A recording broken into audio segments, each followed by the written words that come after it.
I have started recording. Aditya बोलना चाहोगे? Sir, actually, नहीं, I'm not very sure about. कोई नहीं बोलना चाह रहा है क्या? Aditya, Hello. Please repeat the question. Okay, मैं फिर से बोल रहा हूँ. क्वेश्चन ये था कि न्यूट्रॉन, मैंने न्यूक्लियर स्ट्रॉन्ग न्यूक्लियर फोर्स के बारे में डिस्कस किया था. तो मैंने न्यूट्रॉन प्रोटॉन प्रोटॉन का मैंने एनालिसिस की थी. तो समझो एक न्यूट्रॉन है और दूसरा न्यूट्रॉन है, इसके बीच में स्ट्रॉन्ग न्यूक्लियर फोर्स को खत्म करो. ऑलरेडी एक फोर्स है, कौन सा है? Gravitational force. ग्रेविटेशनल फोर्स हमेशा अट्रैक्टिव होता है, तो ये न्यूट्रॉन इसकी तरफ अट्रैक्ट होगा और ये न्यूट्रॉन इसकी तरफ अट्रैक्ट होगा, दोनों चिपक जाएंगे.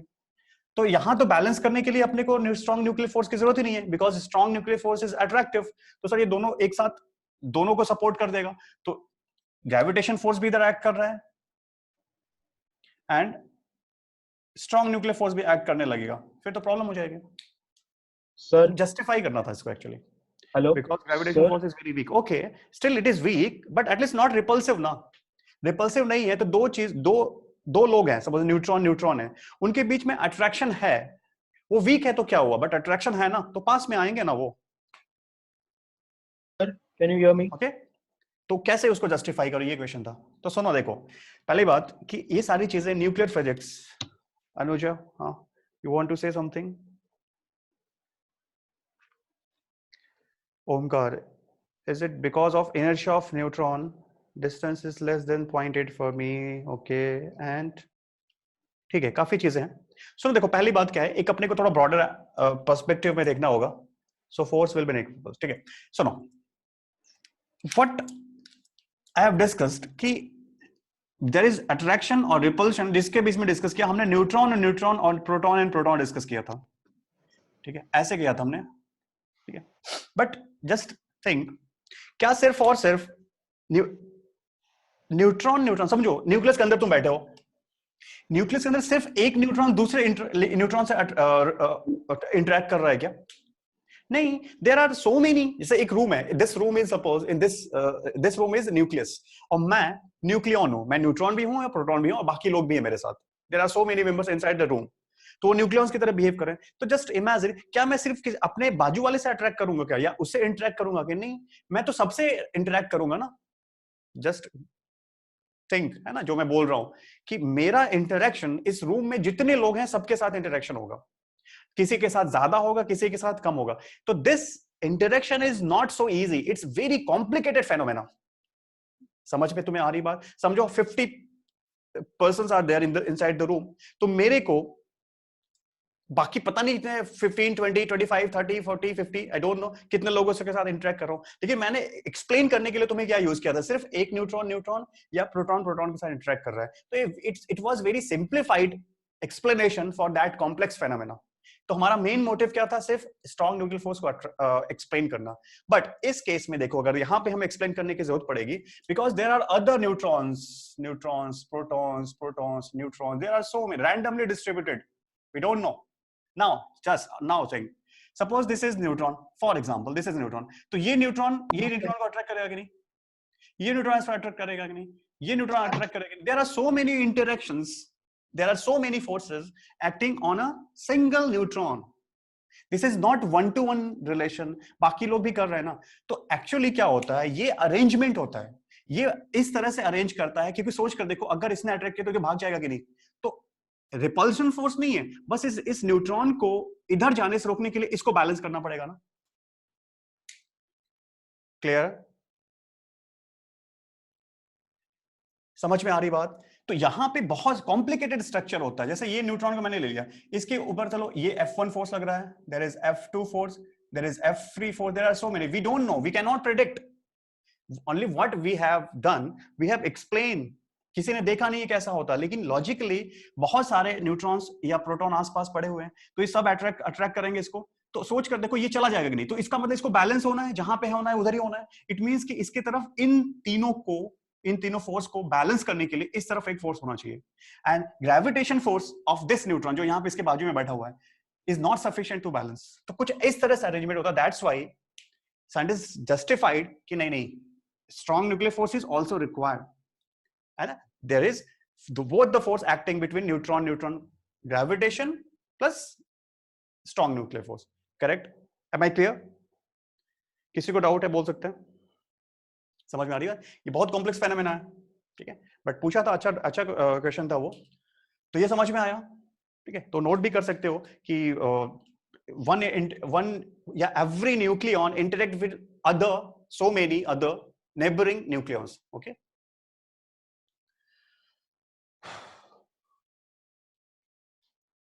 ठीक है, तो स्टार्ट करते हैं अब आज का। किसी को डाउट है बोल सकता है?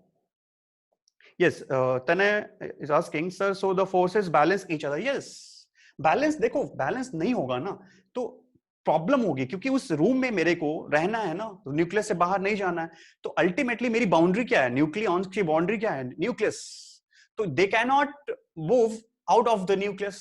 तो न्यूक्लियस अंदर रहने के लिए जितने फोर्स लगेंगे, कोई फोर्स होगा जो उसको एक्सेलरेशन प्रोवाइड करेगा और बाउंड्री तोड़ के बाहर जाने की कोशिश करेगा, बट बाकी लोग क्या करेंगे, उसको बैलेंस कर देंगे।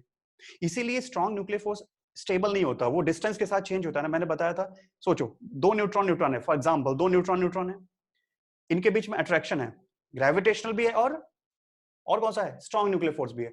सोच कर देखो, अगर तुम बोलते हो सब ग्रेविटेशन से अट्रैक्ट होंगे, तो चलो अट्रैक्ट हो रहे हैं, पास आ रहे हैं, पास आ रहे हैं, पास आ रहे हैं, पास आ रहे हैं, तो ऐसे तब तो फिर एक दूसरे मिल जाएंगे ना, लेकिन ऐसा नहीं होगा। कौन है यहाँ पे बीच में, ग्रेविटेशन के साथ one another force is there, that is strong nuclear force. तो सोचो जैसे जैसे ये पास आएंगे, अभी देखो जब ये दूर थे पास आ रहे थे, in that case, in that situation, nuclear force as well as gravitational force both were attracting, है ना, both were attractive in nature, तो दो इसको पास में ला रहे थे। लेकिन जैसे डिस्टेंस, याद है 0.8 फॉर मी, तो जैसे से पास आएंगे ना, वैसे वैसे क्या होगा, स्ट्रॉन्ग न्यूक्लियर फोर्स थोड़ा वीक हो जाता है, वीक होते होते अट्रैक्टिव से रिपल्सिव में कन्वर्ट हो जाता है। तो रिपल्सिव में कन्वर्ट होकर के, क्योंकि पास आएगा तो ग्रेविटेशन फोर्स बढ़ेगा, लेकिन उस ग्रेविटेशन फोर्स को बैलेंस करने के लिए कौन आ जाता है, स्ट्रॉन्ग न्यूक्लियर फोर्स। तो जो पहले अट्रैक्टिव था वो रिपल्सिव हो जाता है और वो बैलेंस कर लेता है। ज्यादा दूरियां वो भी अच्छी नहीं है, ज्यादा नजदीकियां वो भी अच्छी नहीं है, तो हमें एक बैलेंस बना के रखना पड़ता है, वो सेल्फ एडजस्टिंग नेचर होता है, ठीक है? तो दैट ओके, ठीक है, हाँ समझ में आ गया, गुड, ठीक है। जिन्होंने पहले का लेक्चर नहीं किया हुआ है वो थोड़ा प्रॉब्लम आएगी, ठीक है, लेकिन टेंशन नहीं लो, देखो ये सब क्वेश्चन आते नहीं है, सिर्फ एक चीजें हैं जिसका एक्सप्लेनेशन अपने को आना जरूरी है ना, सिर्फ स्टेटमेंट्स के फॉर्म में हम रट नहीं सकते चीजों को, हमें उसका रीजन भी पता होना चाहिए, that's why I am explaining all of these things, okay? तो चलो आज हम स्टार्ट करेंगे मैथ्स, ठीक है? तो फर्स्ट चैप्टर फिजिक्स का, फर्स्ट चैप्टर मैंने बताया था न्यूमेरिकल पॉइंट ऑफ व्यू से फिजिकल वर्ल्ड, फर्स्ट चैप्टर मैंने फिनिश किया, वो हमारे लिए इंपॉर्टेंट नहीं है न्यूमेरिकल पॉइंट ऑफ व्यू से, but conceptual point of view से, थियोरेटिकल पॉइंट ऑफ व्यू से, फिलोसॉफिकल पॉइंट ऑफ व्यू से, and to make good understanding of physics, है ना, चीजों को, वो जरूरी है। वो फिजिकल वर्ल्ड ऐसा चैप्टर है जो हर जगह चलेगा, हर एक चैप्टर में आएगा ना, जहां पे फिजिक्स आएगी वहां पे फिजिकल वर्ल्ड होगा, ठीक है? तो फिर से स्टार्ट करेंगे, तो उसके पहले मैंने बताया था मैथ्स चलेगी अपनी, तो हम यहां से स्टार्ट करेंगे, बेसिक मैथमेटिक्स,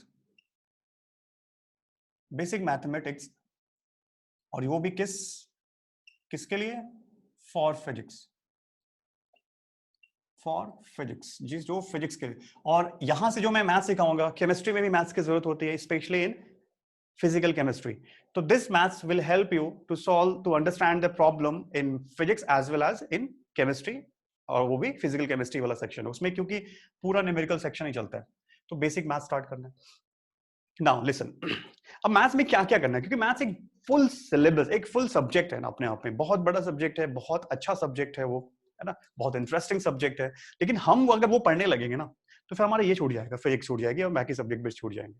तो जिनका मैथ्स बैकग्राउंड है, जो जेई वाले स्टूडेंट यहाँ पे बैठे हुए हैं, तो उनको तो बहुत डिटेल में पढ़ना है, बट प्रॉब्लम इज दैट कि वो जो मैथ्स सब्जेक्ट में जो तुम पढ़ोगे, वो जो रिस्पेक्टिव टीचर्स हैं तुम्हारे मैथ्स के, वो 2 साल में कवर करेंगे ना, वो 2 साल they will take 2 years time to complete the maths, क्योंकि अपने आप में बड़ा सिलेबस है। But the problem is that, and irony is that, कि we require maths from first day, and वो भी मैथ्स पढ़नी पड़ती है जो तुम 12th में, अगर तुम्हारा मैथ्स सब्जेक्ट है तो वो टॉपिक्स जो तुम 12th में पढ़ोगे, बट फिजिक्स पढ़ोगे तो फिजिक्स में तुम्हें फर्स्ट चैप्टर में जोड़ पड़ेगी, ठीक है? तो इसीलिए हम वेट नहीं कर पाते, हमें मैथ्स पूरी 2 साल की मैथ्स अभी पढ़ लेनी है, फिनिश, ठीक है? बेसिक, इसलिए मैंने बेसिक लिखा, not, it is not higher maths, ठीक है? लेकिन इसमें भी हम लोग ऊपर ही रखेंगे थोड़ा लेवल। तो चलो स्टार्ट करते हैं।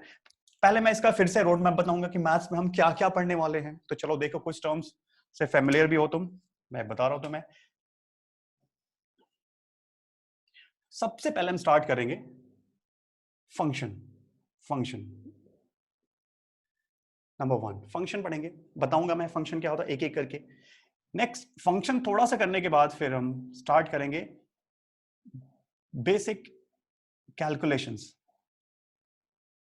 बेसिक कैलकुलेशन जिसमें मल्टीप्लिकेशन, डिविजन्स, फ्रैक्शंस के साथ हम डील करेंगे, पावर के साथ डील करेंगे ना। Basic calculation means fraction, multiplication, division, ये सारी चीजें। मैं जीरो से स्टार्ट करता हूं हर चीज, तो बचपन में पढ़ी है बट यहां भी अपने को देखना पड़ेगा। Multiplication, division and we will deal with power, है ना। We deal with power. ये वीडियो फ्रीज हो गई क्या?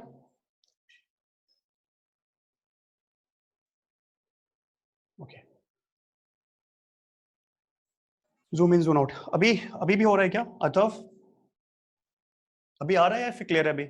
क्लियर है, क्लियर है।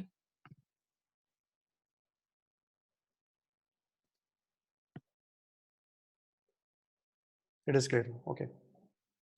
ठीक है, अगर कुछ प्रॉब्लम आती है देखो, तुम अनम्यूट करके मेरे को बोल सकते हो, क्योंकि मैं बार बार स्क्रीन की तरफ देखता हूं तो फिर मुझे मैसेज पता चलता है। If any problem comes, just unmute yourself और से समथिंग, आई विल लिसन, है ना। मैं यहां से सुन लेता हूं तो मुझे पता चल जाएगा इमीडिएटली, क्योंकि बार बार मुझे स्क्रीन की तरफ देखना पड़ता है फिर। ओके, तो बेसिक ये सब बातें करेंगे हम। और क्या बातें करेंगे हम? नंबर 3, हम बात करेंगे अलजेब्रा, बेसिक अलजेब्रा। अलजेब्रा की बात करेंगे, है ना। नेक्स्ट थोड़ी ट्रिग्नोमेट्री की बात करेंगे, ट्रिग्नोमेट्री, है ना। नंबर 5 विल डिस्कस लॉगरिथमिक, ठीक है, या लॉग पढ़ेंगे, लॉगरिथमिक फंक्शंस या लॉग फंक्शन बोलते हैं। 6 एक्सपोनेंशियल,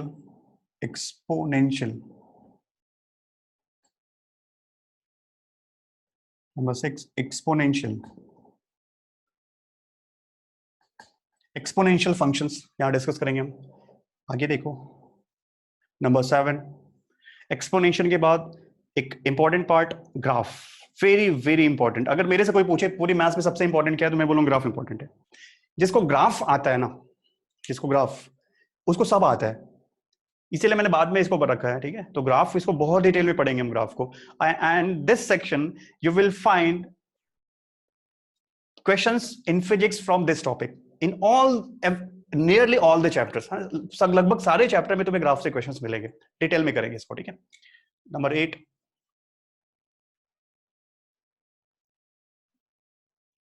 फिर हम पढ़ेंगे कैलकुलस। कैलकुलस कैलकुलस में 2 पार्ट डिवाइड करेंगे, एक डिफरेंशिएशन या डिफरेंशियल कैलकुलस बोलते हैं, डिफरेंशिएशन और डिफरेंशियल कैलकुलस। तीसरा इंटीग्रल कैलकुलस और इंटीग्रेशन। कैलकुलस एक बड़ा सेक्शन है, you can divide calculus in 2 part, differentiation and integration. And यहीं पे आगे पढ़ेंगे फिर इनका एप्लीकेशन। एप्लीकेशन में क्या करेंगे हम? इन एप्लीकेशन हम जैसे डिफरेंशिएशन का एप्लीकेशन, तो डिफरेंशिएशन के एप्लीकेशन में हम पढ़ेंगे क्या? स्लोप, टू फाइंड स्लोप, और tangent to find maxima and minima. Maxima minima, don't worry, ये सारी चीजें हम डिटेल में करेंगे, बस नाम सुन लो तुम। मैक्सिमा मिनिमा मींस लाइक, तुमने सुना होगा सपोज कि नासिक का टेम्परेचर कितना मैक्सिमम होता है, तो to find maximum value of something, है ना। फॉर एग्जांपल टेम्परेचर, कि for in May month what is the maximum temperature of Nashik. तो अगर हम मैक्सिमम और मिनिमम की बात करते हैं, मिनिमम टेम्परेचर कितना होगा और मैक्सिमम टेम्परेचर कितना होगा, to calculate maximum and minimum value of some quantity, some variable, we use differentiation, ठीक है। डिफरेंशिएशन का एप्लीकेशन पार्ट हो गई। स्लोप निकालना है, मैक्सिमम मिनिमम निकालना। नेक्स्ट इंटीग्रेशन के एप्लीकेशन में क्या हो जाएगा? To find area. एरिया निकालने के लिए फॉर्मूला होता है अपने पास ना। फॉर एग्जांपल कि सपोज एक रेक्टेंगल है, तो area of rectangle you know कैसे फाइंड करते हैं, you have formula. Area of circle you have the formula. बस area of any curve, any region है ना, एनी लूप जो रेगुलर ऑब्जेक्ट, रेगुलर शेप के नहीं होते हैं ना, जैसे सर्कल ना हो, कुछ टेढ़ा मेढ़ा हो जाए. सपोज ऐसा मैं बना दूं लाइक दिस. अब इसका एरिया बताओ कैसे करोगे, कैलकुलेट करना है. तो we don't have any formula ना, क्योंकि रेगुलर कर्व नहीं है. This is not the regular curve. तो फिर to find area of these type of irregular curves we use integration. और सिर्फ एरिया ही नहीं, बहुत आगे चीजें करेंगे, but Excuse me, sir. Next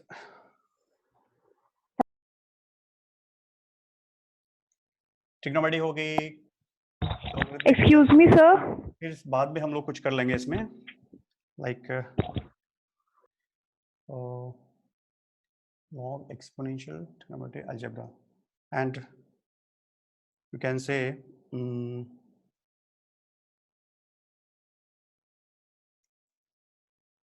sum area, इसको क्यूबिक सेक्शंस बोलते हैं, area and volume of regular objects. वो हम देखेंगे थोड़ा, ठीक है. सर्कल, इस पे ग्राफ में बाकी बहुत सारी चीजें डिस्कस करेंगे कि उसकी property discuss. Sorry, can you repeat the fifth one? Okay, fifth one is very fifth one logarithmic function. Fifth one is logarithmic. Log functions भी बोलते हैं लॉगरिथमिक. अभी मैं बताता हूँ, फिर दोबारा बताता हूँ. देखो सुनो, इतनी सारी चीजें हम करने वाले हैं, कुछ छोटी मोटी चीज और भी कर लेंगे, प्रॉब्लम नहीं. सुनो, फंक्शन, एक्चुअली फंक्शन में क्यों बोला इंपॉर्टेंट है? all these are the functions. Like this is known as trigonometric functions, this is known as logarithmic function, this is known as exponential functions. ये जो तीनों है ना फंक्शंस हैं. बाकी ये थोड़ा अलग, कैलकुलस एक अलग हो जाता है, लेकिन कैलकुलस में भी हम फंक्शन ही डील करेंगे. Calculus is nothing but operation, mathematical operation. जैसे मल्टीप्लिकेशन होता है ना, 2 into 3 6 होता है, पता है अपने को. तो multiplication is the operation. In the same way calculus is a tool, a operation, है ना. उस ऑपरेशन को हम फंक्शंस के साथ डील करेंगे.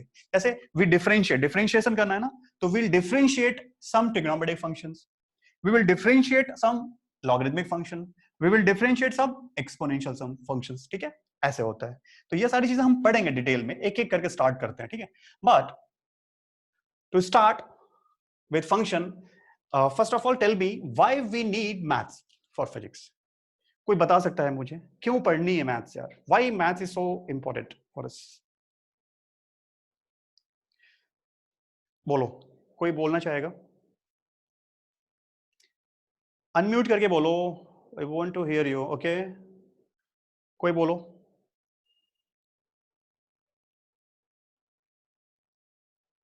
To decode logic, okay, numericals. नहीं, मुझे अनम्यूट करो. आदित्य, चलो बोलो. Sir, for measurement and Ayman बोलो. आयमान, क्या सुनाई नहीं दे रहा है क्या तुम लोगों को? hello, सुनाई दे रहा है ना? अनम्यूट करो, बोलो, सभी लोग सुने. hello, sir.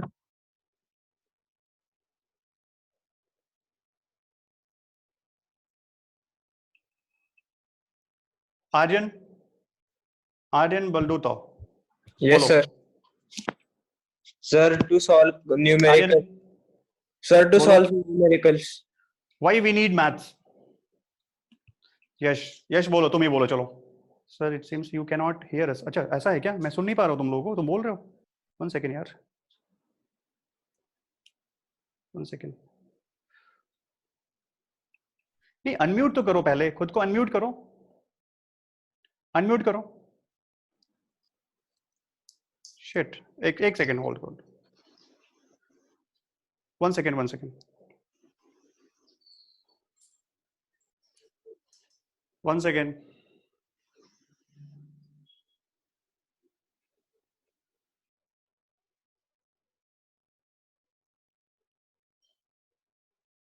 मैथ्स में देखो, जैसे एक एग्जांपल बताता हूं मैं इसके स्क्रीनशॉट लेके पहले रब करता हूं, फिर स्टार्ट करते हैं.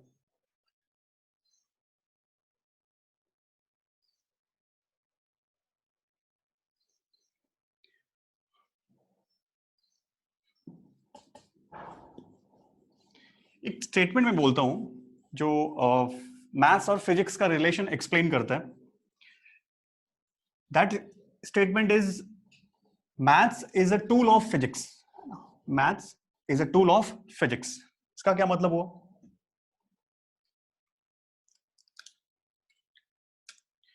Maths is a tool of physics, and also someone says that maths is language of physics. Both the statements are correct. Okay, अब इसको पहले समझते हैं इस बात का मतलब क्या है, क्यों इतना स्ट्रेस किया जाता है ना मैथ्स के ऊपर. फॉर एग्जाम्पल, जैसे यश ने बोला कि क्वांटिटेटिव एनालिसिस, तो दो चीजें होती है. अंडरस्टैंड, एनालिसिस दो टाइप की होती है. First qualitative and second one is quantitative analysis. What is mean by qualitative analysis? For example, qualitative मतलब it has nothing to do with the amount. इसको सिर्फ क्वालिटी से मतलब है, मैग्नीट्यूड से कोई मतलब नहीं है, अमाउंट से कोई मतलब नहीं है, सिर्फ उसको क्वालिटी से मतलब है.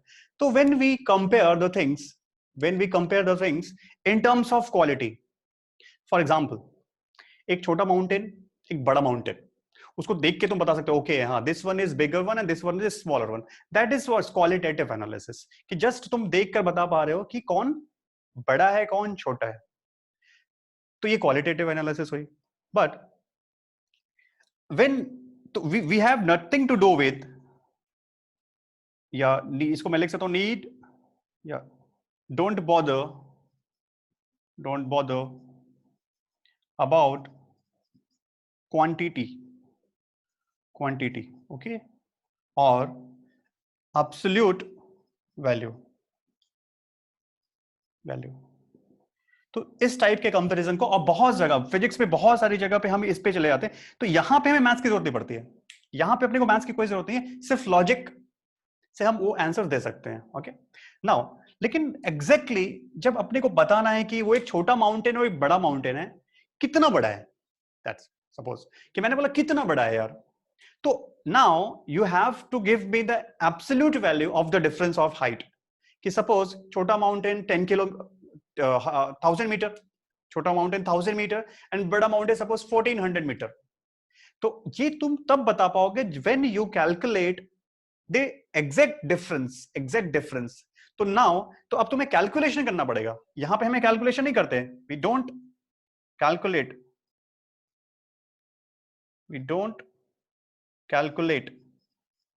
कैलकुलेट हम नहीं करते, तो कैलकुलेशन की जरूरत नहीं पड़ती. जहां कैलकुलेशन की जरूरत नहीं है वहां मैथ्स नहीं है. बट हियर यहां पे हमें क्या करना होता है, दो बातें करते हैं quantitative. First what we do, we compare और we find absolute value. Compare और एब्सोल्यूट वैल्यू, ठीक है. In both the case what we do, we need calculations. तो कैलकुलेशंस की जरूरत पड़ती है हियर मैथ्स कम है ना, मैथ्स की जरूरत पड़ी. तो जब तुम्हें एग्जैक्ट वैल्यू बतानी पड़ती है या फिर कंपेयर करना एग्जैक्टली कि कितना है, we are not satisfied to just listen कि नहीं दिस माउंटेन इज बिगर और दिस इज स्मॉलर. नहीं, कितना बड़ा है ना, एग्जैक्ट वैल्यू. तो फिर अपने को मैथ्स की जो that is known as quantitative analysis, that's why we require maths.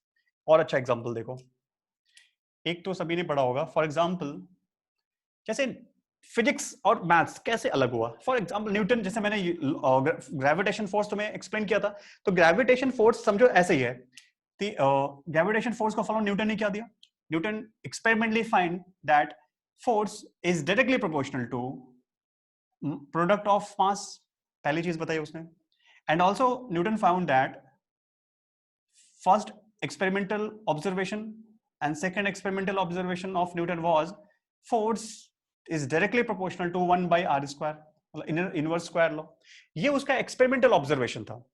तो now in experimental observation कैसे तुम क्या बोल सकते हो, मतलब कुछ नहीं बता सकते, सिर्फ ये बता सकते हो कि m1 m2 पे डिपेंड करता है. उनके प्रोडक्ट पे डिपेंड करता है, एंड जैसे हम डिस्टेंस को बढ़ाते हैं ग्रेविटेशनल फोर्स विल डिक्रीज। लेकिन ये क्वालिटेटिव एनालिसिस के न्यूटन है, लेकिन न्यूटन को सिर्फ इससे नहीं काम चलेगा। अगर न्यूटन सिर्फ ये बोलते हैं हाँ प्रोडक्ट ऑफ मास पे डिपेंड करता है एंड आर पे डिपेंड करता है, बट प्रैक्टिकली वी नीड कि यार अर्थ एंड मून के बीच में how much gravitational force is there in between moon and earth and sun, like that. तो वहां पे अपने को फॉर्मूला चाहिए कि जहां से मेरे को एग्जैक्ट वैल्यू निकले, तो यहां से फिर एक फॉर्मूला बनाया गया। तो न्यूटन ने एक फॉर्मूला बनाया, तो formation of formula, otherwise law तो यही है, दिस इज द लॉ, लेकिन यहां से काम नहीं चलने वाले। ये सिर्फ क्या बता सकता है, ये क्या कर सकता है, क्वालिटेटिव एनालिसिस कर सकता है कि मास ज्यादा, प्रोडक्ट ऑफ मास ज्यादा होगा तो फोर्स ज्यादा होगा, डिस्टेंस ज्यादा होगा तो फोर्स कम होगा। यही एनालिसिस थे न्यूटन की, यही डिस्कवरी थी न्यूटन की। लेकिन कितना होगा उसके लिए फॉर्मूला बनाया गया। तो फॉर्मूला अल्टीमेटली फॉर्मूला क्या बना, F is equal to G m1 m2 by r square निकला। Now this is maths, this is law, this is physics and this is maths. अब इसमें तुम्हें क्या करना है, put the value of m1 m2 r and g and you will get f। समझ में आ रही बात, तुम्हें f मिल जाएगा, ये मैथ्स। तो दैट्स वाई फिजिक्स को लैंग्वेज दिया ना, एग्जैक्टली क्या होगी मेरे को पता है कि मास पे डिपेंड करता है, लेकिन how I will express, how I can justify कि नहीं इतना लगा, ये हुआ, कुछ तो कॉन्क्रीट मेरे को वर्ड, कॉन्क्रीट डेटा बताना पड़ेगा। That's why we need maths. तो इसको, ये सिंपल सी बात हुई। अब स्टार्ट करते हैं यहां से एक एक करके। कोई डाउट है यहाँ पे, कोई डाउट? ओके, तो फर्स्ट स्टार्ट करते हैं function. Excuse me, sir. Yes, Sir, can I rejoin? I'm having internet problems. Okay, yes you can rejoin, no issue. Okay, Thank you, sir. Aditi कोई प्रॉब्लम? No, sir. ओके, चलो देखते हैं function. First one is function.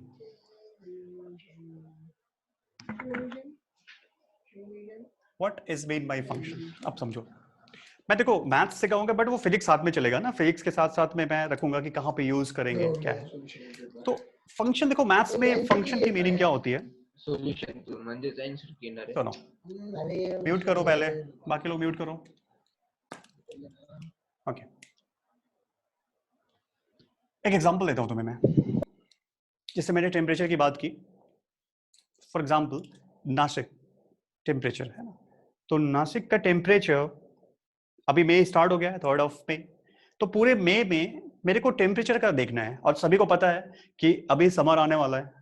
तो मई 1st May to 30th May, 1st to 30th May का मेरे को temperature देखना है। तो कैसे देखेंगे, तो नाउ सभी को पता है कि टेम्परेचर विल इंक्रीज स्लोली। तो 1st May को थोड़ा कम, फिर बढ़ते बढ़ते बढ़ते बढ़ते बढ़ते, बीच का फ्लक्चुएशन निकाल दो, मैं जस्ट आइडियल फिगर रख रहा हूं कि टेम्परेचर इंक्रीज होगा। तो दो चीजें हैं, दो पैरामीटर्स हैं। देखो मैंने एग्जांपल दिया, डायरेक्ट मैं वही स्टार्ट कर रहा हूं।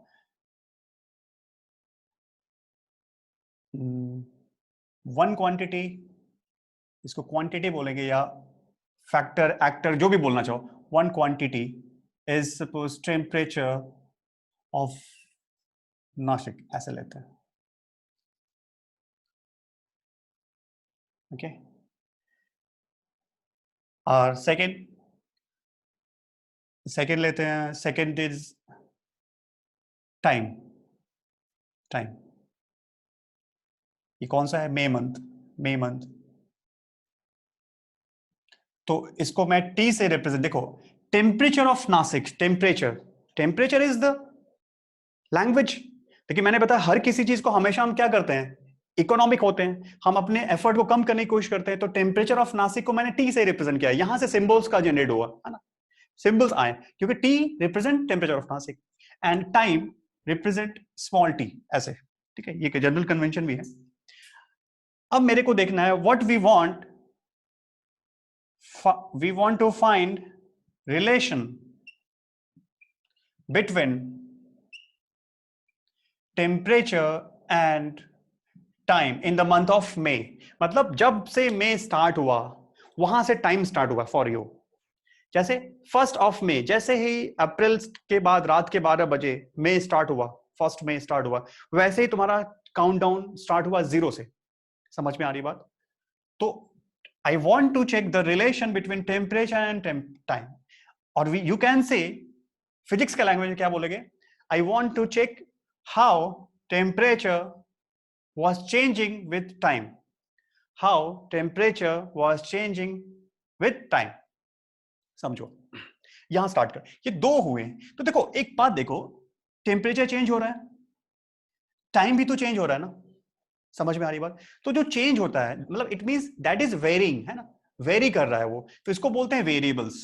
तो यहां से मैथ्स वालों ने इनको बोला, फिजिक्स वाले क्या बोल रहे हैं, यार मेरे को एक ये क्वांटिटी है, देखो फिजिसिस्ट एंड मैथमेटिशियंस साथ में बैठते हैं हमेशा, और वो फिजिक्स वाला बताता है डिमांड, डिमांड मैथ्स वाले क्रिएट नहीं करते, डिमांड फिजिक्स वाले क्रिएट करते हैं। जैसे न्यूटन ने बोला, देख भाई मैंने ये एनालिसिस की है, this is my observation, this is my law. Network problem आ रही है यार, ठीक है।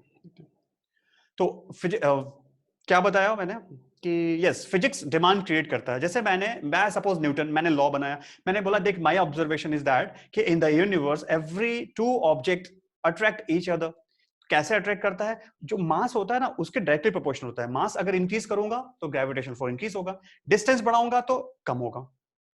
लेकिन मैथ्स वाला बगल बैठा, मैंने बोला यार मेरे को ना समझ में नहीं आ रहा है how I will express this, how I can relate these thing. तो मेरे को एक्चुअली मैं क्या बोल रहा हूं मैथ से कि मेरे को रिलेशन बता, एक ऐसा रिलेशन बता जिससे कि मेरा प्रॉब्लम सॉल्व हो जाए। In the same way T and T के बीच का रिलेशन, तो ये एक वेरिएबल, ये वेरी कर रहा है, ये variable, these two are variables, this is known as variables. तो in every question your first task is to identify the variables. Mark my word, in every question from first chapter of physics to the last chapter of physics, in every question your first task is to identify variables, कौन variable है। तो हम जैसे इस particular question में मैंने पता कर लिया temperature and time is variable. अब क्वेश्चन इज दैट वेरिएबल तो दोनों हैं लेकिन कुछ डिफरेंस है दोनों में यार। क्या डिफरेंस है, देखो डिफरेंस क्या है, just tell me temperature change हुआ तो टाइम चेंज हुआ या फिर टाइम चेंज हुआ तो टेम्परेचर चेंज हुआ, टेल मी। टेम्परेचर चेंज हुआ तो टाइम चेंज हुआ, सॉरी टाइम चेंज हुआ तो टेम्परेचर चेंज हुआ, और temperature changes then time changes. Temperature changed with time, yes. तो यहां से एक ही सिंपल सी बात है कि टेम्परेचर कैसे चेंज, ऐसा तो नहीं है ना यार कि टेम्परेचर चेंज होगा नहीं होगा तो मे रुक जाएगा, नहीं, टेम्परेचर टाइम के साथ टेम्परेचर चेंज हो रहा है। तो both are changing but temperature is changing with time. It means कि temperature is dependent on time, temperature is dependent on time, clear. तो डिपेंडेंट हो गया तो this variable is known as, one is variables भी 2 type के हो गए, dependent variable and second one is obviously क्या हो जाएगा, इंडिपेंडेंट वेरिएबल। नेक्स्ट वन क्या हो जाएगा, independent variable. Okay, for in this particular example temperature T is dependent because it is changing with time and time T is independent variable, clear। समझ में आ रही बात? अब सुनो, अभी तो फंक्शन पे आए नहीं है, अभी तो मैं ये कहानी बता रहा हूं ना। मैथ्स वालों ने क्या बोला, ये फिजिक्स वाला बोल रहे थे ऐसा ऐसा हो रहा है, तो मैथ्स से बोला देख तेरे को सिंपल सी बात बताता हूँ, तेरे लिए हमेशा प्रॉब्लम आएगी, तो मेरे पास हमेशा आएगा। कुछ चेंज होगा, आज न्यूटन है कल को हो सकता है आर्किमिडीज आ जाए, बट तू वेरिएबल्स के साथ प्ले करेगा. तो now listen, what you will do from next time, just identify the variables, and variables में भी आइडेंटिफाई कर कौन सा वेरिएबल डिपेंडेंट है and which one is independent. समझ में आ रही बात? तो बोला अच्छा ठीक है मैंने कर लिया. तो उसने बोला देख आगे मैं तेरे को बता रहा हूं कि यहां से देखो, उसने बोला जो ये रिलेशन होगा ना, हाउ ये तो वेरिएबल हुआ, how dependent variable dependent on, या how dependent variable is dependent or in which fashion it dependent on independent variable. The relation between dependent and independent variables, वो जो relation होगा उसको बोलेंगे function. Simple. तो function is nothing but, function is a way to represent relation between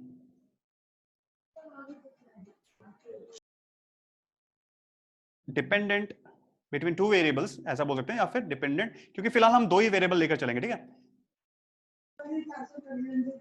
between dependent and independent variable. Simple. Function उसको नाम दिया एक, ठीक है. फॉर एग्जाम्पल एक बात मैं बताता हूं. जैसे देखो मैं एक हाइपोथेटिकल सिचुएशन क्रिएट करता हूं कि नासिक का टेम्परेचर 1 मई से स्टार्ट हुआ और कंटिन्यूअसली इंक्रीज हुआ है, एंड कंटिन्यूअसली ऐसे इंक्रीज हुआ है कि टाइम के स्क्वायर के साथ मेरे को पता चल गया, जैसे न्यूटन ने पता किया वैसे मैंने एक्सपेरिमेंट किया, मैंने ऑब्जर्वेशन किया, तो मेरे को समझ में आया. तो मैंने बोला सपोज, तो अब मेरे को टेम्परेचर और टाइम का फंक्शन बनाना है. तो एग्जाम्पल देखो, temperature is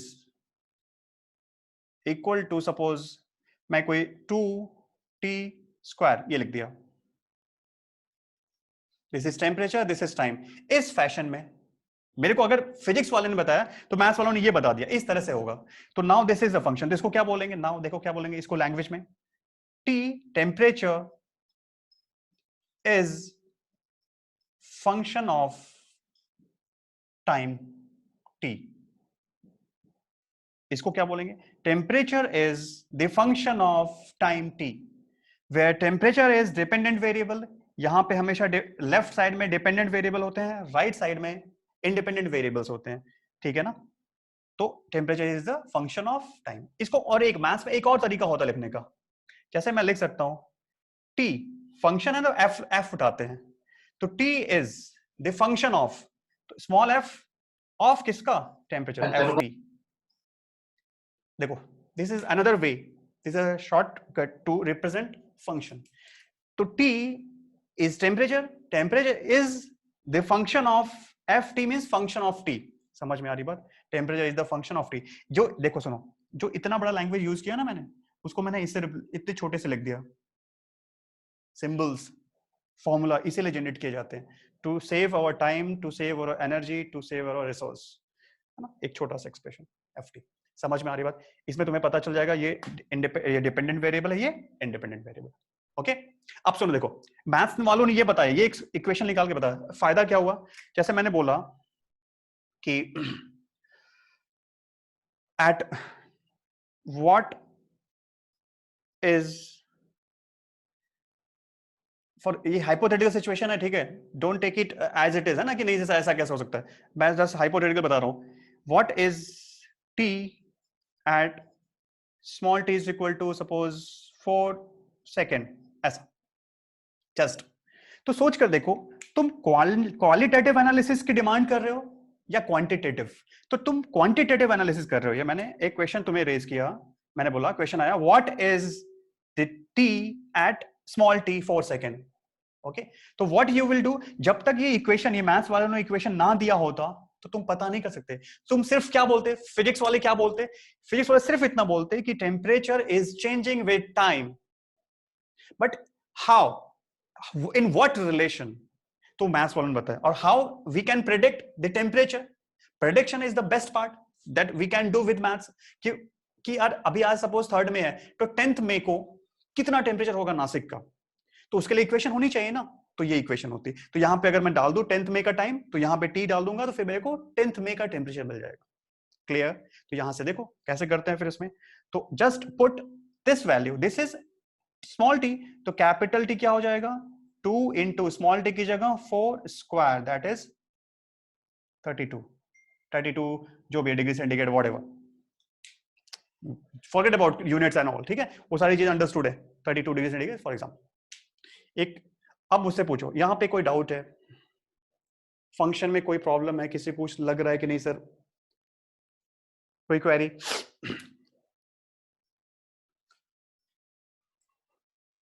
Aryan? Okay, good.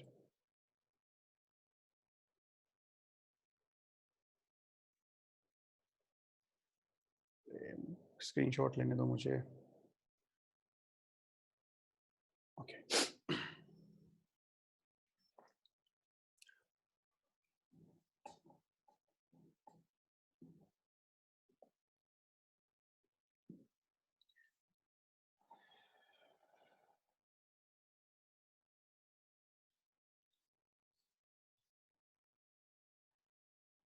Hello, sir.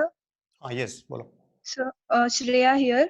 हाँ yes. I had a doubt that you said that dependent variable in this case was temperature. So, Yes. in every case, these dependent variables are functions. Dependent variables are, नहीं, obviously if some quantity is dependent on some quantity other, तो you can say ना कि this is the function of this, है ना, this is the function of this। अगर नहीं है, suppose for example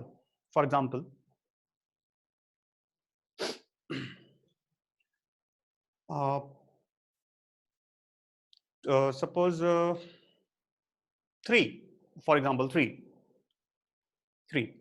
तो मैं बोलूं 3 is what, 3 is variable or 3 is constant? 3 is constant। 3 is constant।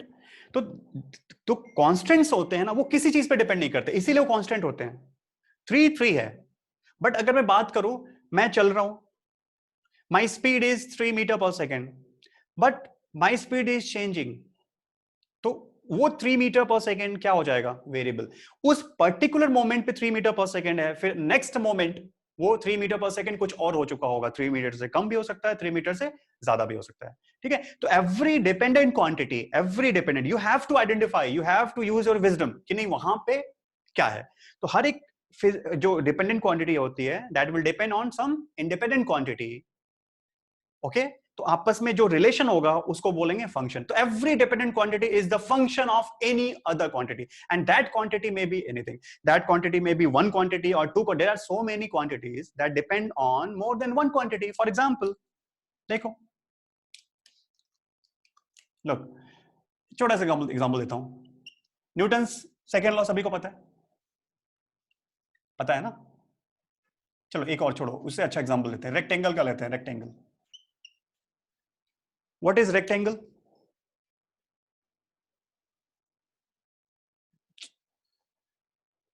Rectangle, अगर मैं ये rectangle, this is suppose this side is y and this side is x for example. Now मैंने लिखा area of rectangle, area of rectangle a, उसको मैं a से represent कर रहा हूं, is equal to, तो you know the formula of area of rectangle, that is multiplication of adjacent side। तो you can write what, y into x, यही तो लिखोगे ना, y into x या x into y, जो भी लिखना चाहो। now this is formula।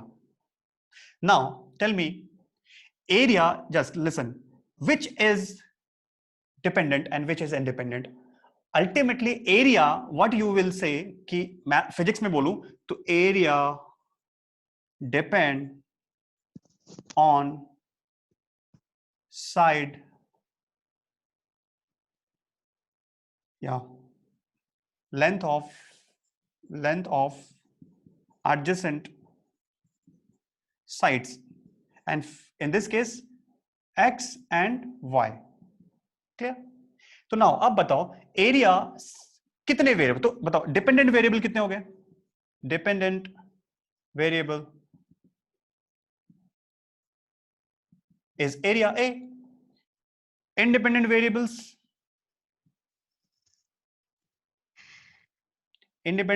कौन कौन है? X and Y both. Clear? अब तुम देखो, मैं बोल सकता हूं, अब मैं क्या बोलूं? A is the function of, A is means area, क्योंकि A is dependent and किसके ऊपर? साइड्स के ऊपर. तो सिर्फ ऐसा नहीं है कि सिर्फ एक साइड पे डिपेंड कर रहा है. फॉर एग्जाम्पल, अगर मैं इसको चेंज ना करूं, X को चेंज कर दूं, तो एरिया चेंज हो जाएगा ना. समझ में आ रही बात? इन द सेम वे, अगर मैं y को ना चेंज, x को ना चेंज करूं, y को चेंज कर दूं, x को ना चेंज करूं, y को चेंज करूं, then still area will change. And also if I will change x and also y both, तो भी एरिया चेंज हो सकता है. समझ में आ रही बात? तो एरिया इज, तो मैं क्या लिखूंगा in short? Area is function of x and y. तो इसको कैसे रिप्रेजेंट करते हैं? देखो, इसको ऐसे, a is f, जैसे याद है t equals to ft लिखा था, तो f small t इसलिए लिखा because there is only one independent variable time, but here we have two independent variables, so we can say area is the function of x and y. ऐसे लिखते. Math बहुत है, इतना तो जानने की जरूरत नहीं अपने को. टेंशन मत लो, सिर्फ तुम समझो क्या यूज है, क्यों करना है. सिर्फ मैथ्स की तरह पढ़ोगे तो तुम्हें पता भी नहीं चलेगा मैं क्यों पढ़ा रहा हूं. मैं डायरेक्ट स्टार्ट कर सकता, फंक्शन ये होता है, न्यूमेरिकल्स करना स्टार्ट कर दूं. But we have to understand why we need, how we will approach. देखो, जो मैं बता रहा हूं ना, देखो क्या टेक्निक है, मैं तुम्हें बताऊं. मेरे दिमाग में, बैक ऑफ माइंड में क्या रहता है हमेशा, कि मैं तुम्हारे अंदर वो एटीट्यूडनल चेंज करूं, अप्रोच डेवलप करूं, जिससे कि तुम सेल्फ इक्विप्ड हो जाओ, खुद से प्रॉब्लम डील करना स्टार्ट कर दो. फिर मेरा काम आसान है. I can not spoon feeding, है ना, I can not do spoon feeding कि मैं तुम्हें हर एक क्वेश्चन का सॉल्यूशन दूं. नहीं, वो मैं नहीं करता. मैं हमेशा क्या करता हूं कि टेक्निक डेवलप करता हूं, कॉन्सेप्ट डेवलप. इसीलिए तुम समझने की कोशिश करो. इसलिए मैं बोलता हूं कि मेरे से क्वेश्चंस पूछो. हो सकता है बहुत सारे लोग हेजिटेट करते हैं, बोलते लोग क्या सोचेंगे, बाकी लोग सुन रहे हैं मेरे को, कितना सिली क्वेश्चन पूछा. Forget about. मैं बोल रहा हूं, अगर ये सोचो कि लाइफ में कभी प्रोग्रेस नहीं करोगे, तो हो सकता है तुम्हारा डाउट सिली हो, लेकिन एक कहीं ऐसी जगह जहां पे मिस्टेक करोगे, फिर वो बड़ी मिस्टेक बनेगी. तो अगर तुम डाउट पूछोगे, बहुत जो लोग हेजिटेट कर रहे हैं उनका भी भला हो जाएगा, है ना. तो जस्ट आस्क, है ना, डिस्कस विद मी. कुछ भी पूछो, उल्टे सीधे फालतू क्वेश्चंस, कोई टेंशन नहीं है. ये समझा? किसने पूछा था ये? Yes, sir. समझा ये? Hello. हाँ, thank you, sir. ओके, इसका भी स्क्रीनशॉट ले रहा हूं मैं.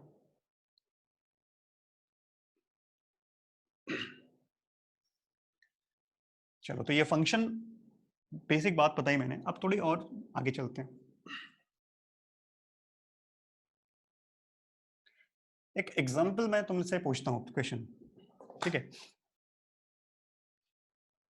लेट्स बनाते हैं एक क्वेश्चन फंक्शन के ऊपर.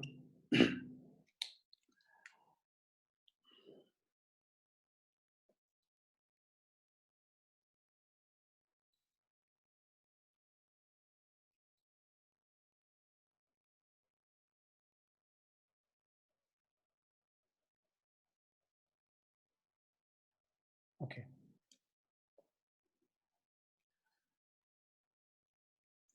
Surface area of solid sphere. Surface area of solid sphere.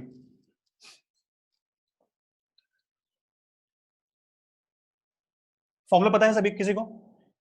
Surface area of solid sphere. What is mean by surface area? Surface का एरिया, है ना, जो सरफेस है. तो सॉलिड स्फीयर है, तो बाहर से उसका एक ही सरफेस है. तो सरफेस एरिया फॉर्मूला क्या होता है? अगर इसका रेडियस r है, कुछ बता सकता है मुझे? Surface area of solid sphere, radius is small r. कोई बोल सकता है? 4 pi r square. Good, 4 pi r square. Yes, ठीक है. तो सरफेस एरिया मैं इसको a से लिखता हूं, दैट इज इक्वल टू होता है 4 pi r square. This is the equation that you have, you know the equation, ठीक है. अब अभी जो फंक्शन जब जस्ट बताया उसके अकॉर्डिंग सोचो. And this is a function, how you can से area is the function of radius. इस तरह से डिपेंड, इसमें डिपेंडेंट वेरिएबल कौन है? डिपेंडेंट वेरिएबल कौन है? एरिया. इंडिपेंडेंट वेरिएबल कौन है? रेडियस। ओके, समझ में आ रही बात? ये हुआ, ये तुम्हारे पास पता था। मैंने ये नहीं दिया, मैंने तो दिया नहीं तुम्हें, ठीक है, हटाओ इसको, ये तो मैंने जैसे पूछ लिया। क्वेश्चन कुछ और ही था। क्वेश्चन क्या था? मैंने बोला surface area of solid sphere is growing, नहीं ये नहीं, सरफेस एरिया नहीं, मैं इसको बोलता हूं कुछ और ही बोल देता हूं, मैं इसको बोलता हूं रेडिया, ये ठीक होगा। Radius of a solid sphere not growing, is changing, ध्यान से सुनना, is changing with time as per the following equation, okay? तो मैंने क्या लिखा? now कैसे देखो, ये तो लैंग्वेज बताई मैंने कि radius of this sphere is changing. It's like suppose कि ना, जैसे बलून तुम जब ब्लो करते हो तो पहले छोटा होता है, फिर धीरे जैसे जैसे हवा उसके अंदर बढ़ते हो बड़ा होता जाता है, बड़ा होता जाता है। इन द सेम वे तो क्या होता है, उसका रेडियस बड़ा हो रहा है कि नहीं? ठीक है, तो वो चीज टाइम के साथ चेंज हो रही है। तो how it is changing? R is equal to, या और अच्छे से करते हैं, r square is equal to 4t power 4, for example, in this fashion. And this equation, this is, what is this? Is this function or not? Yes, this is function. क्या है इसमें बताओ?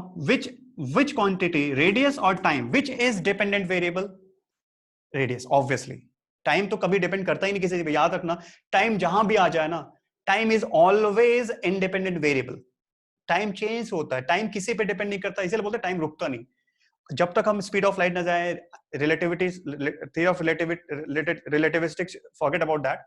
इन normal time, in normal situation, time is always independent variable. तो ये dependent है, ये independent है, ये मैंने दे दिया। क्वेश्चन इज दैट, ये तो सिचुएशन दिया। नाउ फाइंड, दोनों चीजें पूछ लेता हूं, volume and surface area of this sphere, solid sphere, of this sphere at at 2 second, okay? चलो 30 सेकेंड टाइम लो, सॉल्व करो, एवरीवन सॉल्व करो। किसका आंसर आ गया? नाम बताएगा फिर आंसर बताएगा। Sir, this is Yash Gulve. Yes का यश बोलो। Surface area 256 pi okay and volume 256 pi by 3. Okay, बाकी किसी का सेम आया है या फिर कोई डिफरेंट? किसी का जो डिफरेंट है वो बताए कि डिफरेंट आंसर है। ठीक है, सेम। और किसका आया आंसर? श्रुत, ओके गुड। और किसका आया? शिवानी, ओके। जितेंद्र, ओके ठीक है। यशवी, ठीक है। सिद्धि, ठीक है। काफी लोग आया, गुड। निशिगंधा, ठीक है, गुड। आ जाओ, चलो देखते हैं क्या करना है अभी यहाँ पे। समझो पहले अप्रोच। इंफॉर्मेशन क्या थी? क्वेश्चन मेरे सामने एक प्रॉब्लम है ना, एक प्रॉब्लम है। इसको पहले मैंने बताया क्या अप्रोच होना चाहिए। पहले देखो क्या दिया है ना, given information, then what we know, है ना, हमारे पास इंफॉर्मेशन और क्या है जो हम इसको सॉल्व कर सकते हैं, और क्या पूछ रहा है। तो हमने क्या किया, इसको क्वेश्चन में क्या दिया कि radius of a sphere is changing with time in this fashion. तो ये तो दे दिया, ठीक है, कोई प्रॉब्लम नहीं, मेरे पास रख दिया। Now volume and surface area. तो पहले वॉल्यूम की बात करते हैं। तो मेरे को पता क्या है, do we know the formula of volume? Yes, क्योंकि ये तो पता होना चाहिए, this is the basic information. तो वॉल्यूम ऑफ सॉलिड स्फीयर क्या होता है भाई? 4/3 पाई आर क्यूब, ये होता है 4/3 पाई आर क्यूब। नाउ तुमसे पूछ रहा है, देखो क्वेश्चन क्या है कुछ, ये देखो अभी तक तुमने कैसे क्वेश्चंस किए थे? Find the volume of a sphere whose radius is this. But here, what it is asking, it has not mentioned, it has not given the radius. What it has given? Time. देखो, तो what we will do, तो देखो दिमाग में thought process कैसे होगा कि मेरे को वॉल्यूम निकालना है, देन मेरे को रेडियस पता होना चाहिए. तो पहला क्लू रेडियस पता करना है मेरे को. तो फिर देखेंगे क्या रेडियस कैसे पता होगा. तो देखेगा ओके, रेडियस का रिलेशन टाइम के साथ दिया हुआ है, और टाइम दिया हुआ है क्योंकि 2 सेकंड पे रेडियस निकालनी है. तो 2 सेकंड पे रेडियस निकालनी है, तो by using this information and this equation we can find radius at time. तो पहले रेडियस टाइम का तो थोड़ा सिंप्लीफाई करते हैं. देखो, तो मैं इसको सिंप्लीफाई करूंगा. तो because it is given that r square is equal to 4t to the power 4. तो सिंप्लीफाई करके तुम r इज इक्वल टू क्या लिख सकते हो? रूट में स्क्वायर है, ये तो पता है ना, रूट लेते हैं ना. तो इसको रूट लोगे, रूट ओवर 4, ये सब मैं बताऊंगा अभी तुम लोगों को. तो रूट में 4 का root 2 and t to the power 4 का रूट t स्क्वायर हो जाएगा. ठीक है, जिसको नहीं समझ रहा है टेंशन नहीं लेना. ठीक है, ये आगे मैं बताऊंगा बेसिक मैथ्स में. लिख दिस. तो हमने थोड़ा इसको मॉडिफाई किया. तो r is equal to 2t square. Now अगर मैं वॉल्यूम एंड टाइम का रेशियो, टाइम का रिलेशन निकालूं, here it is the relation, या here volume is the function of what? Radius. देखो, बट मैं इसको कन्वर्ट करना चाह रहा हूं volume as a function of time. तो क्या करेंगे हम? यहां से रेडियस उठा दो और यहां डाल दो, तो क्या हो जाएगा? तो we can do v is equal to 4/3 pi. What is r? r is equal to 2t square. तो 2t square whole cube. Then ये क्या हो जाएगा? 4/3 pi 2 cube means 8. करेक्ट है? into t to the power 6. तो ये volume का formula आ गया. वॉल्यूम का फॉर्मूला समझ में आ रही बात? तो नाउ तुम्हारे पास एक नया फॉर्मूला आने का जो आज तक कभी नहीं देखा. क्या फॉर्मूला है? v is equal to 8 into 4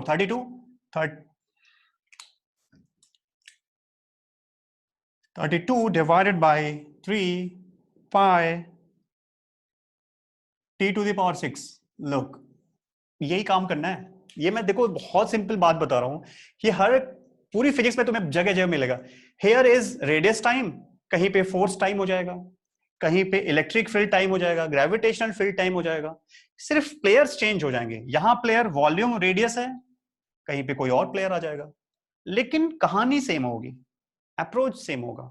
समझ में आ रही बात? तो जो क्वेश्चन की डिमांड थी उसके अकॉर्डिंग मैंने कन्वर्ट किया गिवन इंफॉर्मेशन को. Volume radius relation is converted into volume time relation. Now अब किसी भी टाइम पे तुम निकाल सकते हो. तो अब वॉल्यूम निकालना है, सो एट टाइम 2 सेकेंड पे वॉल्यूम क्या हो जाएगा? Volume will be 32 divide by 3. उसके बाद तो वैल्यू डालनी है ना, पाई इंटू 2 पावर 6. इसको सिंप्लीफाई करना है. It is your homework. ठीक है ना, कैसे सॉल्व करना है. पाई को ऐसे देखो, calculation is not your headache. बहुत सारे लोग एक और हैबिट तुम्हें छोड़ दी है, कैलकुलेशंस नहीं करना है. ठीक है, कैलकुलेशंस नहीं करना है, कि पूरा फोकस मैं बता रहा हूं. मोस्टली लोग क्या करते हैं, कॉन्सेप्ट छोड़ देंगे, इसको सॉल्व करने बैठ जाएंगे. 2 टू द पावर 6 मल्टीप्लाई कर रहे हैं, 3 से डिवाइड कर रहे हैं, फिर फाइनल एक आंसर निकाल के खुश हो लेते हैं. ओके यार, नहीं, ये तुम्हारे लिए कभी हेडेक नहीं होगा. ठीक है ना, क्वेश्चंस ऐसे पूछेंगे जिसमें कैलकुलेशंस इजी हो, because you are not going to become a clerk. Okay, you have the calculator. आज के डेट में कैलकुलेशन की डिमांड नहीं है. ठीक है, तो कैलकुलेशन कभी नहीं होगा. ये मैं क्वेश्चंस बनाता हूं, देखो जब भी मेरे क्वेश्चंस होंगे ना, मैं वो खुद से बनाता हूं, तो वो थोड़े कॉम्प्लिकेटेड होते हैं. कैलकुलेशन कॉम्प्लिकेटेड होगा क्योंकि मैं रैंडमली बनाता हूं. बट एग्जाम्स में जो क्वेश्चंस आएंगे वो सिंप्लीफाइड होंगे, है ना. इतने कैलकुलेशंस हो सकता है यहाँ पे ऐसा दो 3 दे दे, तो फिर इजी हो जाएगा. ठीक है, कोई इशू नहीं है. ये समझा? आप सुनो नेक्स्ट. अब इसने क्या बोला? सरफेस एरिया भी निकालना है. तो next part, surface area. Surface area formula क्या होता है? 4 पाई आर स्क्वायर. बट मैं इसको यूज नहीं करूंगा. मैं क्या करूंगा? फिर से एरिया और रेडियस का रिलेशन है, मैं एरिया और टाइम का रिलेशन निकालूंगा, क्योंकि मुझे टाइम पे निकालना है. तो I have to know the relation of area with time. तो what we can do, radius time पे डिपेंड कर रहा है और मैंने ऑलरेडी निकाला है. Radius equals to 2 pi t square और r equal to 4 t to the power 4. तो मैं डायरेक्टली रख सकता हूं. यस, श्रुत कोई बोलना चाह रहा है? Sir is no, calculator is not allowed. Calculator allowed नहीं होता, लेकिन व्हाट आई एम सेइंग कि उनको पता है, जैसे सपोज तुम डॉक्टर बन गए, एमबीबीएस कॉलेज में चले गए, या आईआईटी हमारी हो गई आईआईटीज में चले गए, तो आईआईटीज के एग्जाम में साइंटिफिक कैलकुलेटर अलाउड होता है, लेकिन कॉम्पिटिटिव एग्जाम जैसे 12th में तुम जेई नीट दोगे, वहां पे साइंटिफिक कैलकुलेटर अलाउड नहीं होता। बट कैलकुलेशंस इजी होता है, इसीलिए वो कैलकुलेटर नहीं दे रहे हैं, वो इजी होता है, फटाफट कर लोगे। उनका मेन देखो, गवर्नमेंट का मेन मोटिव क्या है कि to check your concept, to check your logical aptitude, he is not going to check your calculations, वो नहीं करना है, ठीक है। तो इसलिए मैं बोल रहा हूँ साइंटिफिक कैलकुलेटर अलाउड नहीं है, ठीक है। a is equal to 4 pi r square, तो नाउ अपने को क्या करना है, सीधा मैं देखो आर स्क्वायर को मैं ये 40 टू द पावर 4 लिख सकता हूं, तो now therefore area will become 4 pi r square, that is 4 t to the power 4, तो finally area will be 16 pi t to the power 4, that's it. अब तुम्हें निकालना है at t equals to 2 second पे एरिया, तो therefore area will be what 16 pi 2 to the power 4, इसको भी solve कर लेना है, आंसर है, ठीक है। कोई जरूरत नहीं कैलकुलेशन की। Yes Excuse me, sir. Yes Sir, Aditi Mogal here. हाँ So my doubt is in the question. The equation is r square equals to 4 into t to the power 4.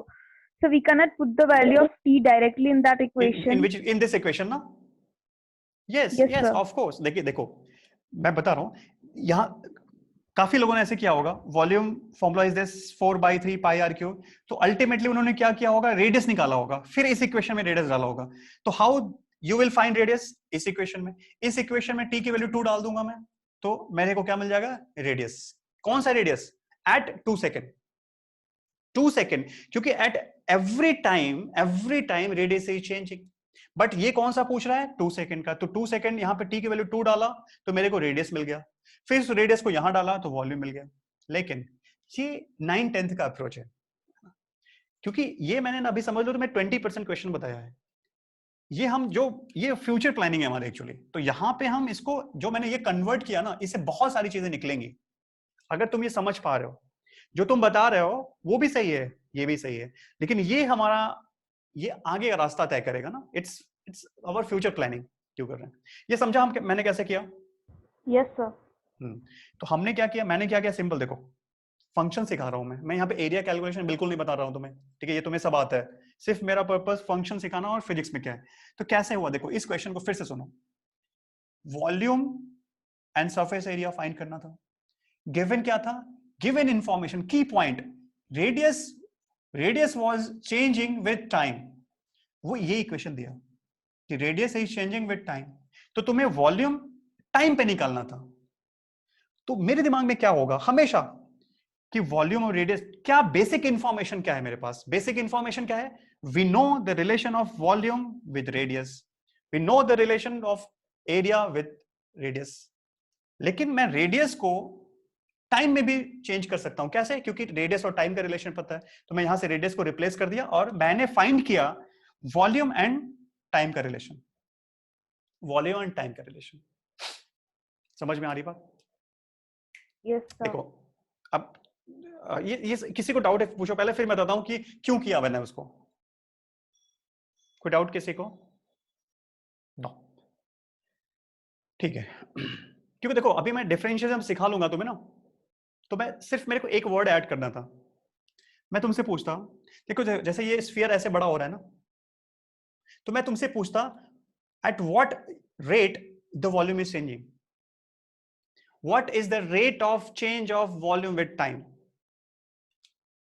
समझो, इस अगर मैं ये चीज मैं कब पूछूंगा, जब डिफरेंशिएशन सिखा लूंगा बहुत बाद में, कैलकुलस, लेकिन बेसिक्स यही होगा। तो मैं क्या पूछूंगा तुमसे, तब मैं तुमसे वॉल्यूम और एरिया नहीं पूछूंगा, मैं तुमसे पूछूंगा what is the change of, या what is the rate of change of volume with time. तो तुम्हें क्या करना होगा, डिफरेंशिएशन करना होगा। किसके डिफरेंशिएट करोगे, यहां से फिर नहीं, जो तुमने बताया वो अप्रोच नहीं काम करेगा।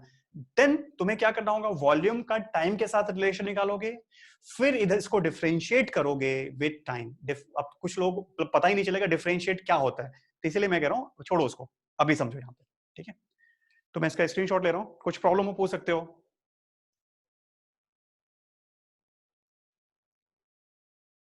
कुछ प्रॉब्लम है? नहीं। Good.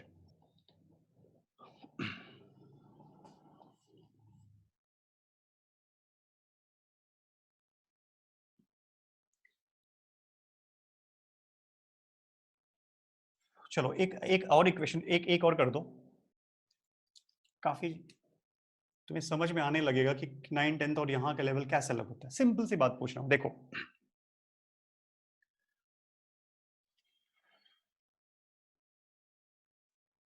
एक सिचुएशन दे रहा हूं मैं, आकार, ठीक है, चलो मैं लिख देता हूं, आकार is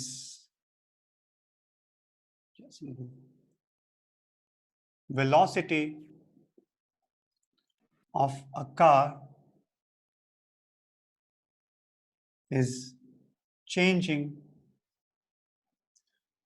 with distance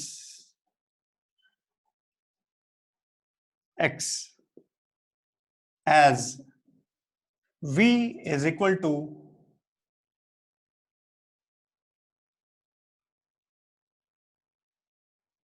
two x plus 10. Okay, velocity of a car is changing with distance x as v is equal to 2x plus 10. Okay, ये गिवन इंफॉर्मेशन, ये देखो ये बैकग्राउंड चल रहा है ना, ये मूवी प्रिपेयर हो रही है तुम्हारे लिए, प्रॉब्लम मूवी की तरह है, बैकग्राउंड प्रिपेयर किया है, अभी मैं प्रॉब्लम रखूंगा तुम्हारे सामने। And distance covered by car is given as x is equal to 2t plus 4. 2t plus 4. Question is that, now question, find speed of car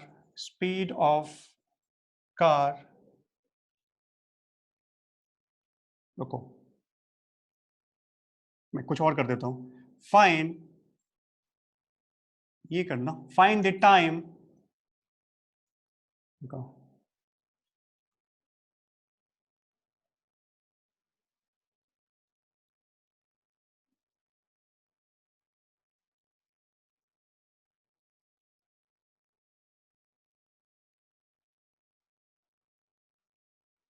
-40 लिखा मैंने, x equals to 2t plus 4, find the time when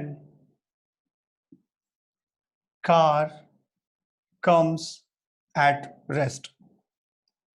बढ़िया question बना, सुनो फिर से, velocity of a car is changing with distance x as this, equation एक मैंने दे दिया अपने मन से कुछ भी, and second information, distance covered by the car is given as this. Two functions, two equations are there. Question is that find the time when car comes at rest. Solve करो 30 seconds. Sir. Yes. Yes, video on कर दिया.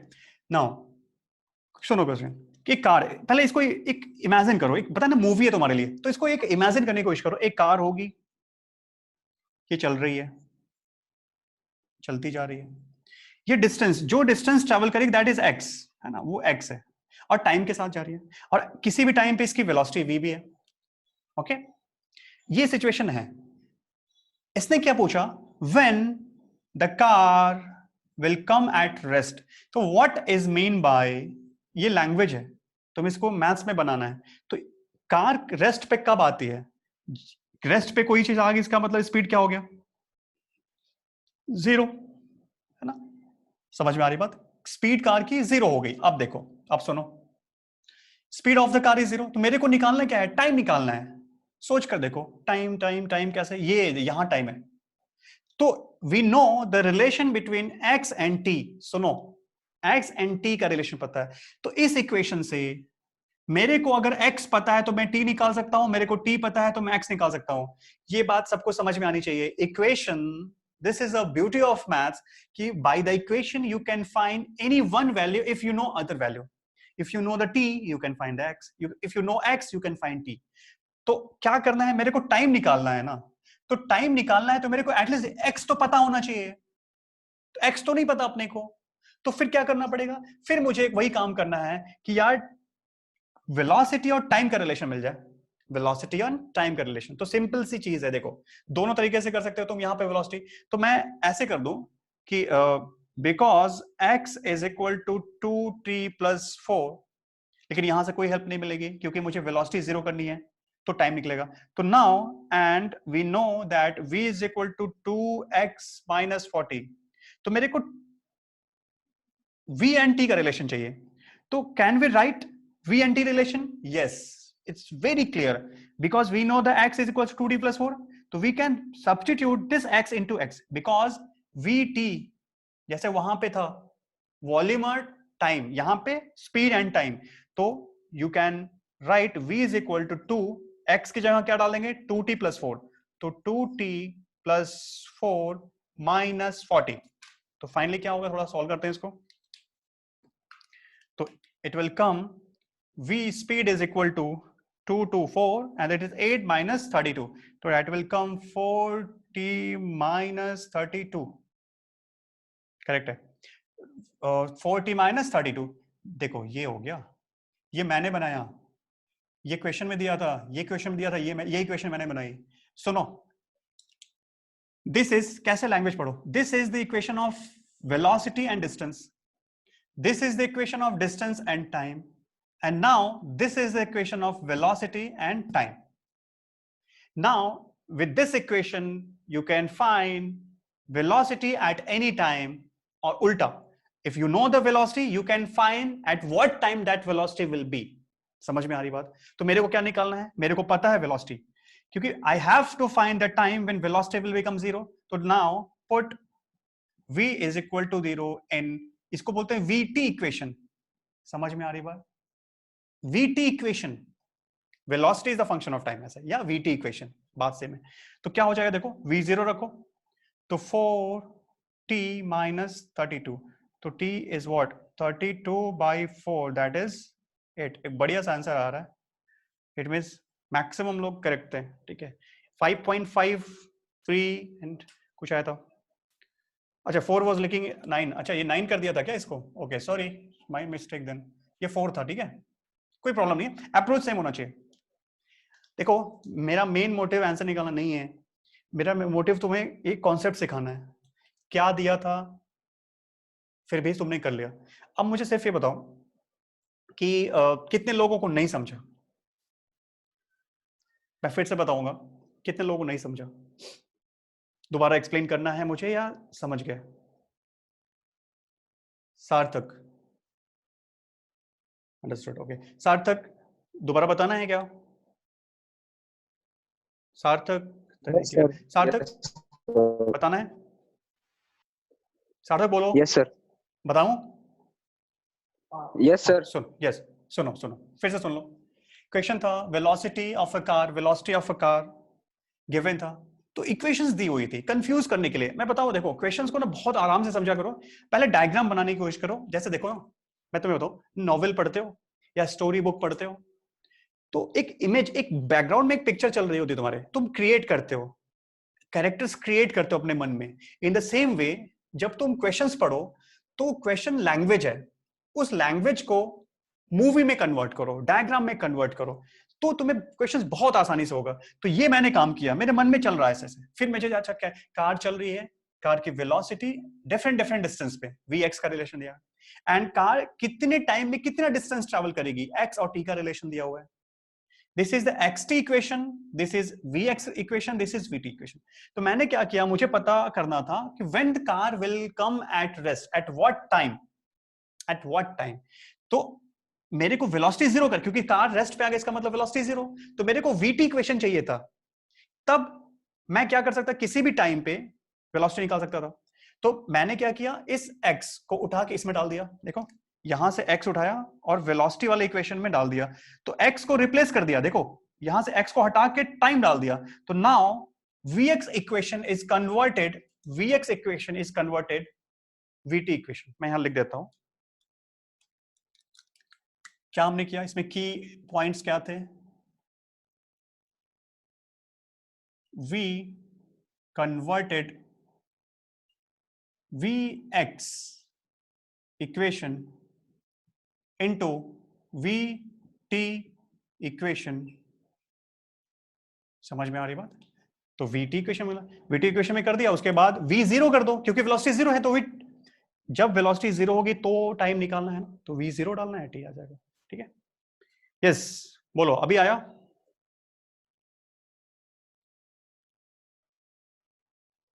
समझा? कोई doubt अभी भी किसी को? ठीक है, ओके मैं स्क्रीनशॉट लेता हूं, और आज के लिए इतना काफी है, ओवरडोज तो नहीं हो गया ना? ठीक है, देखो ये कैलकुलेशन सिंपल्स है, फंक्शन के बारे में स्टार्ट किया मैंने। ठीक है, श्रेयस कोई प्रॉब्लम? ओके ठीक है, चलो आज के लिए इतना ही है, फिर कोई डाउट है तो पूछ सकते हो अभी, फिर भी मैं कुछ क्वेश्चंस दूंगा तुम्हें, अभी तुम्हें होमवर्क मिलेगा शाम को। ठीक है, ओके ठीक है, फिर थैंक यू।